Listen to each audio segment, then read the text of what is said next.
3,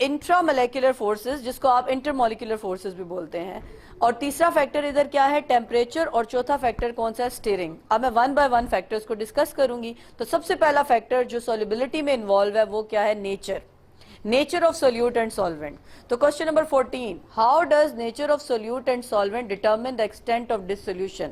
سولیبلٹی and solute solvent interaction, اس کے لیے کیا ہے کہ نیچر کیا ہے. اب ہم دیکھیں گے کمپاؤنڈز کی نیچر کیا ہے. نیچر کے لیے رول یہ ہے کہ لائک ڈیزالوز لائک, جن کی نیچر ایک جیسی ہوتی ہے وہ ڈیزالو ہوتے ہیں. دیکھیں آپ بھی دیکھیں, آپ کی دوستی ہوتی ہے تو آپ میں جو بچہ بہت پڑھنے والا ہوتا ہے اس کا دوست بھی پڑھنے والا ہوگا, جو بچہ شرارتی ہے اس کا دوست بھی شرارتی ہوگا. تو اسی طرح کمپاؤنڈز میں جن کی نیچر ایک جیسی ہوتی ہے وہی ڈیزالو ہوتے ہیں, دوسرے کمپاؤنڈز ڈیزالو نہیں ہوتے.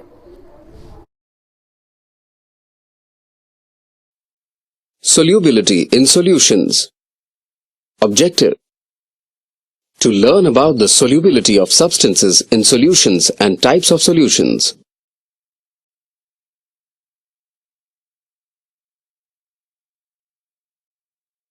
A solution is a homogeneous mixture of particles such as ions, atoms, or molecules.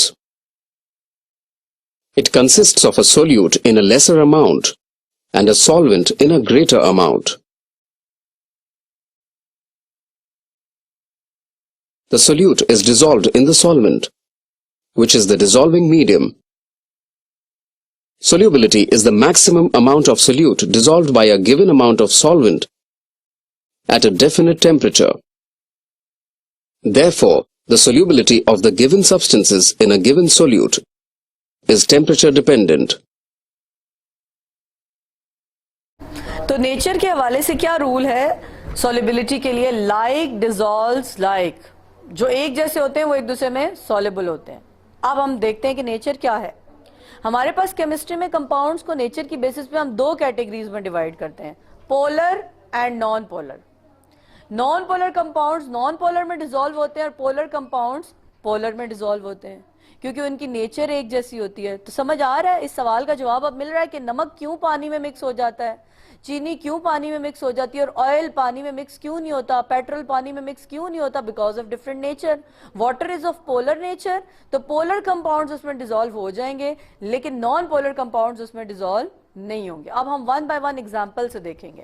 میں نے آپ کو بتایا تھا کہ دو بڑے اسٹرانگ فیکٹر ہیں اس میں, ایک کون سا فیکٹر ہے نیچر, اور دوسرا فیکٹر کون سا ہے انٹر مولیکولر فورسز. تو اب یہ میں آپ کو ایکسپلین کر رہی ہوں. اسٹوڈنٹس یہ جو ٹاپک ہے یہ آپ کے اس چیپٹر کا موسٹ امپورٹنٹ ٹاپک ہے, یہ لانگ کوسچن میں بھی آتا ہے اور آپ نے پہلے تو اس کو سمجھنا ہے اور پھر نوٹس میں جس طرح سے یہ بنایا گیا ہے لانگ کوسچن اسی طریقے سے اٹیمپٹ کرنا ہے. Solubility of ionic and polar compound. اچھا, آپ چیپٹر 4 کیمسٹری میں یہ بھی پڑھ کے آئے ہیں کہ بانڈنگ کی بیسس پہ ہم کمپاؤنڈز کو دو کیٹیگریز میں ڈیوائڈ کرتے ہیں, آئنک اینڈ کوولنٹ. اب آئنک کمپاؤنڈز پولر کمپاؤنڈ میں ڈیزالو ہو جاتے ہیں. اچھا ایک بات اور, ایک پوائنٹ اور آپ کو بتا دوں, نیچر کی بیسس پہ کمپاؤنڈ کیا ہے پولر اینڈ نان پولر, اور بانڈنگ کی بیس پہ کمپاؤنڈز کیا ہے آئنک اینڈ کوولنٹ. آئنک کمپاؤنڈز کون سے ہوئے جن کے درمیان آئنک بانڈ ہے, اور کوولنٹ کمپاؤنڈز کون سے ہوئے جن کے درمیان کوولنٹ بانڈ ہے. اب جو کوولنٹ کمپاؤنڈز ہیں وہ آگے سے دو ٹائپ کے, پولر اینڈ نان پولر. تو پہلی ایگزامپل جو میں ادھر آپ کو بتا رہی ہوں وہ کس کی ہے, آئنک اینڈ پولر کمپاؤنڈز کی. تو ہم یہ کہنا چاہ رہی ہوں کہ آئنک کمپاؤنڈز پولر کمپاؤنڈز کے اندر مکس ہو سکتے ہیں, دے آر سولیبل. یہ کیسے, یہ ڈائیگرام دیکھیں, اس ڈائیگرام کو غور سے دیکھیں. یہ ڈائیگرام آپ کو ایکسپلین کر رہی ہے کہ نمک پانی میں کیسے مکس ہو جاتا ہے. جیسے ہم نمک کو پانی میں ڈالتے ہیں NaCl تو وہ ٹوٹ جاتا ہے آئنز میں, sodium ions and chloride ions. Sodium ions پہ کیونکہ پوزیٹیو چارج ہے تو اس کو واٹر مالیکیول کا کون سا حصہ سراؤنڈ کر لیتا ہے نیگیٹو. آپ کو واٹر کا سٹرکچر پتا ہے نا, آکسیجن کے اوپر کون سا چارج ہے نیگیٹو, پارشل نیگیٹو چارج, اور ہائیڈروجن کے اوپر کون سے چارجز ہیں پارشل پوزیٹیو. تو سوڈیم کو چاروں طرف سے کون گھیر لیتا ہے, واٹر مالیکیول کا پارشل نیگیٹو اینڈ, جو کہ کیا ہے آکسیجن. اسی طرح کلورین جب آتا ہے, کلورائڈ آئن اس کو بولیں گے, کلورائڈ آئن کو واٹر مالیکیول کا کون سا حصہ سراؤنڈ کر لیتا ہے پوزیٹیو. پوزیٹیو کس پہ ہے, ہائیڈروجن پہ. کیا یہ ڈائیگرام سمجھ آ رہی ہے؟ So this is the interaction due to which ionic compounds are soluble in polar compounds. Ionic compounds کس میں سولیبل ہوتے ہیں, پولر میں. اور اس انٹریکشن, اس دوستی کا نام ہے آئن ڈائپول انٹریکشن, کیونکہ ایک طرف آئن موجود ہے اور ایک طرف پولر کمپاؤنڈ موجود ہے. تو اگر آپ سے یہ سوال پوچھا جائے کہ آئنک کمپاؤنڈ واٹر میں کس وجہ سے سولیبل ہوتے ہیں, تو آپ کیا کہیں گے؟ آئن ڈائپول انٹریکشن کی وجہ سے سولیبل ہوتے ہیں. اور پولر کمپاؤنڈ الکوہل واٹر میں سولیبل ہے, جتنے بھی آئنک کمپاؤنڈ ہیں وہ واٹر میں سولیبل ہیں. کس کی وجہ سے؟ آئن ڈائپول انٹریکشن پہ. میں آج یہ ٹاپک کمپلیٹ نہیں کر رہی, میں یہاں پہ اس کو چھوڑ رہی ہوں اس پوائنٹ کو, اور ابھی میں آج کے لیکچر کو سم اپ کر رہی ہوں دوبارہ. میں نے آپ کو کیا بتایا؟ سولیبلٹی, کہ سولیوٹ کا سولونٹ میں مکس ہو جانا. سولیبلٹی کس پر ڈیپینڈ کرتی ہے؟ سولیوٹ سولونٹ انٹریکشن کے اوپر, دوستی کے اوپر. اور یہ دوستی کس چیز کے پر ڈیپینڈ کرتی ہے؟ 4 فیکٹرز پہ ڈیپینڈ کرتی ہے. نیچر پہ, انٹرمولیکولر فورسز پہ, ٹیمپریچر پہ, اور کس پہ ڈیپینڈ کرتی ہے؟ سٹیرنگ پہ. جس میں سے میں نے ایک فیکٹر, وہ بھی ہاف آپ کو ایکسپلین کیا کہ نیچر کے لیے کیا رول ہے؟ Like dissolves like. تو نیچر کی بیسس پہ ہمارے پاس کمپاؤنڈ یا آئنک ہیں یا پولر ہیں یا نان پولر ہیں. اور اس میں سے پہلی اگزامپل آپ کو ایکسپلین کیا کہ آئنک کمپاؤنڈ پولر کمپاؤنڈ میں سولیبل ہوتے ہیں, جس کی مثال ہے NaCl. Ionic compound polar compound میں سولیبل ہوتے ہیں کس دوستی کے ذریعے سے, کس انٹریکشن کے ذریعے سے؟ آئن ڈائپول انٹریکشن. اگر آپ کو پچھلا لیکچر یاد ہو تو میں نے اس میں ایک اینیمیشن ڈالی تھی جس میں آپ نے دیکھا تھا کہ کس طرح واٹر مالیکیولز اور NaCl مکس ہو رہے ہیں. آپ وہ اینیمیشن دوبارہ دیکھیں. میں نے اگر بہتر سمجھا تو میں اس لیکچر میں بھی وہ اینیمیشن دوبارہ ایڈ کر دوں گی, یا آپ اس کو وہاں سے بھی دیکھ سکتے ہیں. تو یہاں پہ آج کا لیکچر وائنڈ اپ ہو رہا ہے. یہ تمام چیزیں اچھی طرح سے پڑھیں اور ساتھ ساتھ اپنے نوٹ سے اپنی نوٹ بک پہ لکھیں.